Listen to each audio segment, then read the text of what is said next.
Hello and welcome to the Bulletin. On this week's edition, I am joined by the wonderful Jessica Loki. Hi. That's it. So Jess leads the student work with her husband Arnold. So it's really good to have you on here. Great to be here. Bit of an update on the student work and small groups, and then we'll talk about Alpha. Sure. So obviously students in this time, really difficult. They were here. We saw that all in the news. Mm-hmm. They were getting isolated and then Quite a time. home again. So tricky times. How have you found ways as student work just to connect with the students at this time? I think the most helpful thing for us has been doing our Sunday service hangouts online with our students. And that's just a way where we get together on Sundays in the evening time. We meet up on Zoom, we play some games, we watch church together, we get to have some fun, just have fellowship with each other, have some prayer time. It's just been really special because all of our students are across the globe. So it's the best way for us to meet together, but still have that time of fellowship. So that's been really special for us, just to connect with one another. Yeah. And obviously as a church, we've been going through this small group sign-up period. Small groups start next week. So students, you've got your own small groups, haven't you? How many have you got? And please highlight that particular one. Really cool. So we have 6 student small groups this term, which is very exciting. So we, just loads of different ones, interest focused or looking through the preach, different ones for different people. But the one I want to highlight to you guys is Max Hall's quiz night.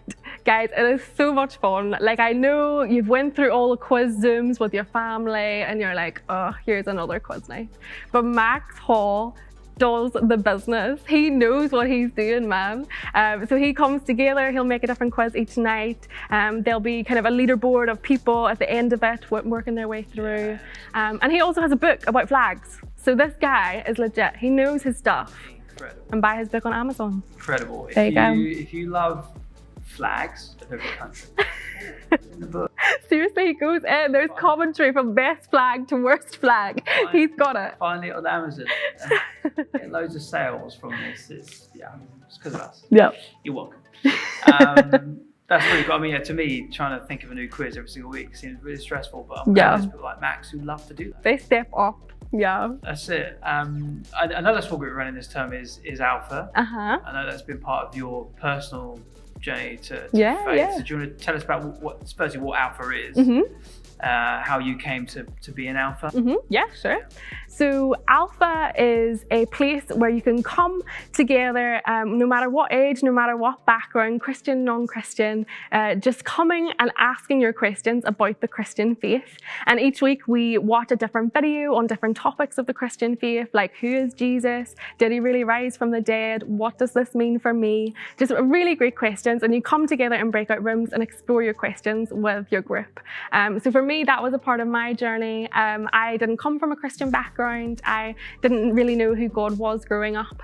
And then just one day when I came to university, I got in touch with people and was led to this church, was led to joining Alpha, was able to explore all those big questions. And over a period of time, just God did a work in my heart and the penny dropped, if you want to call it that way. And then I got to give my life to Jesus. So here we are today, being able to lead Alpha and help other people on their journey. So really exciting. That's great. And for those of you who are watching this, Alpha's still running. So we didn't stop it because of COVID, but it's running online now. So you may have neighbours or just people that you regularly meet up with who are just asking questions in this time. And Alpha is running. So for groups, for the small groups we were talking about, but also to sign up to Alpha as well. But just one more thing, be great. I mean, I love stories. People love stories. Please tell us an encouraging story you've had from Alpha in this time. I mean, I could tell you loads, Christian. Alpha is always packed with the stories, man. But for me personally, there was one story where I guess this is a time where freshers were coming in the autumn term and people were getting to know each other, trying to make friends. And this one girl in particular, she was completely new to the church, completely new to knowing us, but tuned in because she wanted to know more about Jesus independently. So she came from a church background. She was trying to get to know God by herself now that she's moved away from her home, her church church background to coming to uni and being like, do I really believe in this, you know? So each week she came on to Alpha as the keenest of beams. Like actually each week she was like, I've got a question, I want to know about this. And each week you just seen her eyes light up, her faith level just increase, because she was like, this is finally real to me. And like we were able to meet up and she was like, just tell me all your stories of what God has done in your life. And it was kind of like she'd trusted on her parents' faith her whole life, and now she was starting to see, I can ask God these big questions and big prayers myself. So each week we just saw her faith absolutely light up, and that was the biggest joy for me personally. But I mean, that's just one story. Like, you know, in other groups there was loads happening as well. People being saved left, right and centre from Christian, non-Christian backgrounds. It's an incredible place to be. Jess, thank you so much for joining me on the Bulletin today. Thank you. And everyone else who's watching, have a great weekend. See you later. Bye.